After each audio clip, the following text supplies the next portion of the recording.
రైతు తన చేన్లో పండించినటువంటి కూరగాయలని తీసుకొచ్చి మార్కెట్లో కూర్చొని ఎంత కమ్ముతో కిలో టమాటాలంటే 15 రూపాయలంటే 10 రూపాయలకి ఇస్తావా లేదా అని అంటాం. ఇక్కడనేమో 200 రూపాయల టిఫిన్ చేస్తే 200 రూపాయల టిఫిన్ కు బిల్లు కట్టి 100-200 రూపాయలు టిప్పియడానికి మనసొప్పుతుంది గాని అక్కడ 15 రూపాయల కిలో టమాటాలు అమ్మితే 10కి ఇస్తే తీసుకుంటా లేకుంటే లేదనే విధంగా ఆ రకమైనటువంటి అవమానాలను రైతు భరిస్తున్నాడు అధ్యక్ష. నేను ఎందుకు ఈ మాట చెప్తున్నానంటే అధ్యక్ష, కళ్ళకు నీళ్ళొస్తాయి అధ్యక్ష.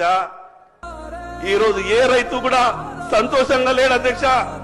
మీరు రైతు బంధించిన రుణమాఫీ చేసిన కేవలం ఎన్నికలప్పుడు రాజకీయ మాటలు మనం మాట్లాడుతున్నాం, కానీ రైతు ఈ రోజు కూడా సంతోషంగా లేడు అధ్యక్ష.